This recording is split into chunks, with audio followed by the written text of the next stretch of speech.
Her hand is shaking, not because anything is wrong. The room is warm, the door is locked, she is, by every measurable standard, completely safe. But there's a spider on the desk, maybe the size of a coin, and her heart is doing 140 beats a minute. Her palms are wet, some ancient alarm system deep in her skull has just declared a state of emergency over 8 legs and 2 millimeters of venom she will never actually encounter. We call this a phobia. We treat it like a glitch, a malfunction, proof that the mind is fragile, that somewhere the wiring came loose. Here's the problem with that idea. Ancient humans didn't have phobias. Phobias are the reason you're here to have one. Let's talk about what's actually trying to kill you right now, today, in the 21st century. Cars, sugar, opioids, the electrical outlet in your kitchen wall, falling in your own bathroom. Statistically, these are the things most likely to end your life. Now, what are you actually afraid of? Snakes, spiders, the dark, heights, deep water, enclosed spaces? None of those things have hurt you, not once, but your body doesn't care. Ask it to be terrified of a car, and it shrugs. Ask it to be terrified of a spider 3,000 miles from the nearest venomous species, and it goes to war.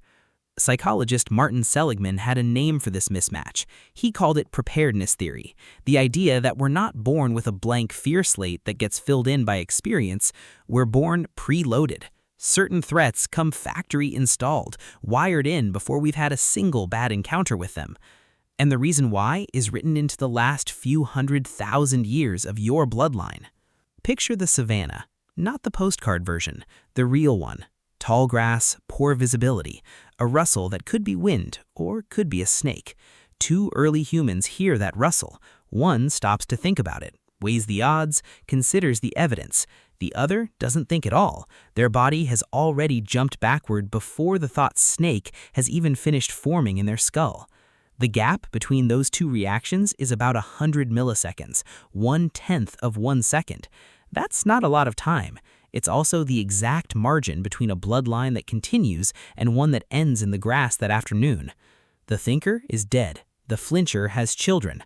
Do that 100,000 times across 100,000 years, and you don't get a species that's calm and rational about snakes. You get a species that's engineered at the level of the amygdala to react to snake-shaped, spider-shaped, edge-of-a-cliff-shaped danger before the thinking brain even gets a vote. That's not weakness. That's 100 millennia of natural selection compressed into a single flinch. But if fear were only about individual reflexes, it would have a fatal flaw. Fear is expensive. Every time your body triggers that alarm, it burns resources, floods you with cortisol, spikes your heart rate, diverts blood from digestion, from healing, from everything except run or fight. A body stuck in that state constantly doesn't survive longer. It burns out, starves, can't sleep, can't gather food, can't function.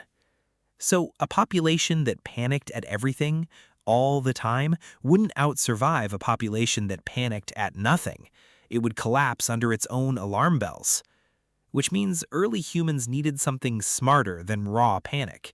They needed a way to pass the danger down without every single person having to nearly die to learn it firsthand. So they built one. Cave walls became warning labels. A painted predator wasn't decoration, it was a lesson encoded in pigment that a child could absorb before ever meeting the real thing. Myths about monsters in the dark, spirits in deep water, curses on the high cliffs, these weren't superstition for its own sake. They were a compressed survival manual, passed mouth to mouth, generation to generation, so that fear could be inherited instead of earned. A tribe that told its children the water below the falls takes people lost fewer children to that water. A tribe that didn't learned the hard way, one drowning at a time. Fear, in other words, became infrastructure, a shared external immune system against a world that had no shortage of ways to kill you.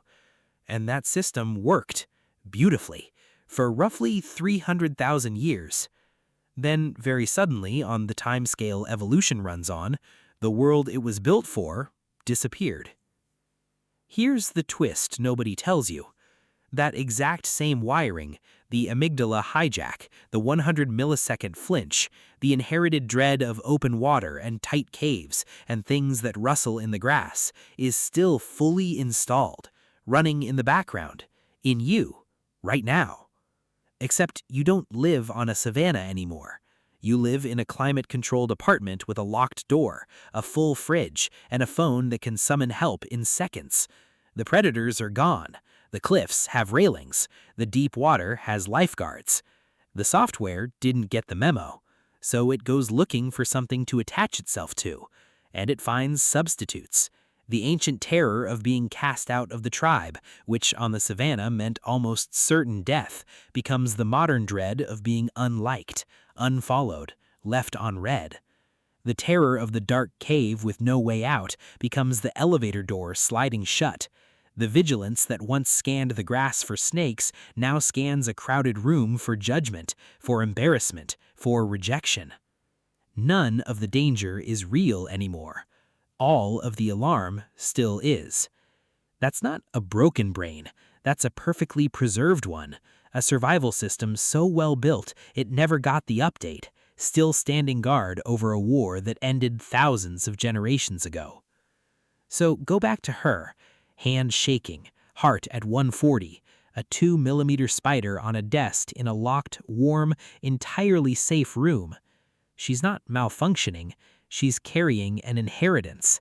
Somewhere in her bloodline, an ancestor flinched at the right shape in the right grass at the right moment and didn't die. And because they didn't die, she exists to flinch at a shadow of that same shape 10,000 generations later, in a world that no longer needs the warning. Her fear isn't proof that something is wrong with her. It's proof that everything, once, went exactly right. That's the armor you're wearing, built in the dark, on the savanna, one survivor at a time, and somehow, against every odd, it's still standing guard over you tonight.